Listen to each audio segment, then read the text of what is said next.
weight and dragged on the floor. A muttered stream of British swear words floated into my room as he jiggled the padlock on his door.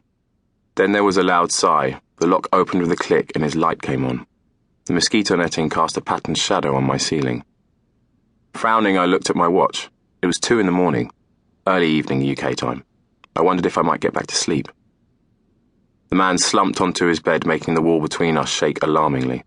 He coughed for a while, then I heard the rustle of a joint being rolled. Soon there was blue smoke caught in the light, rolling through the netting. Aside from the occasional deep exhalation, he was silent. I drifted back to sleep, almost. "Batch," said a voice. I opened my eyes. "Fuckhead, Batch. We're both as good as..." The voice paused for a coughing fit. "Dead?" I was wide awake now, so I sat up in bed. "Cancer in the corals, blue water in my bitch. Fucking Christ. Did me in," the man continued. He had an accent, but at first my sleep-fogged head couldn't place it. "Bitch," he said again, spitting out the word. A Scottish accent. Beach. There was a scrabbling sound on the wall. For a moment I thought he might be trying to push it over, and I had a vision of myself being sandwiched between the formica board and the bed. Then his head appeared through the mosquito netting, silhouetted facing me. "Eh?" he said. I didn't move. I was sure he couldn't see into my room. "Hey, I know you're listening. In there. I know you're awake." He lifted up a finger and gave the netting an exploratory poke. It popped away from where it was stapled to the formica. His hand stuck through. "Here." A glowing red object sailed through the darkness, landing on the bed in a little shower of sparks.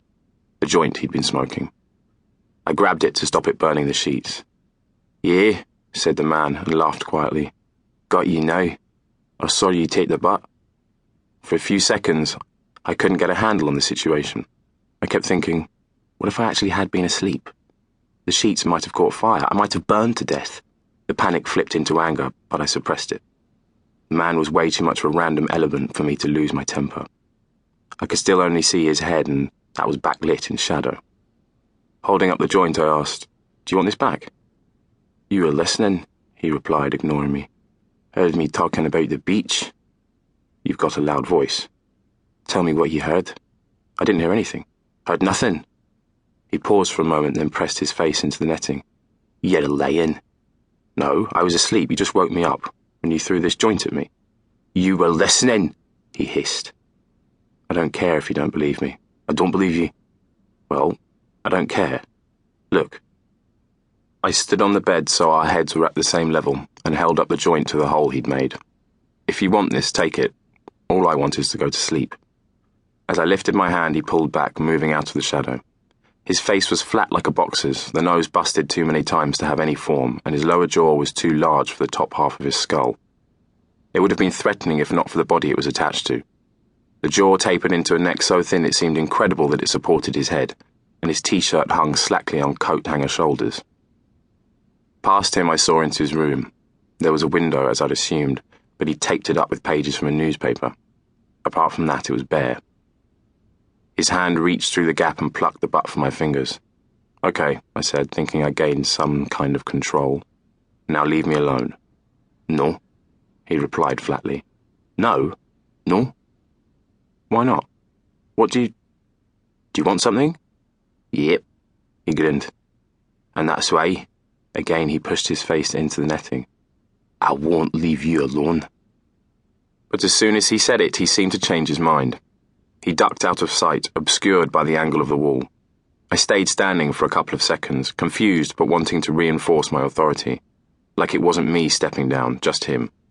Then I heard him relight his joint. I let that mark the end of it and lay back down on the bed.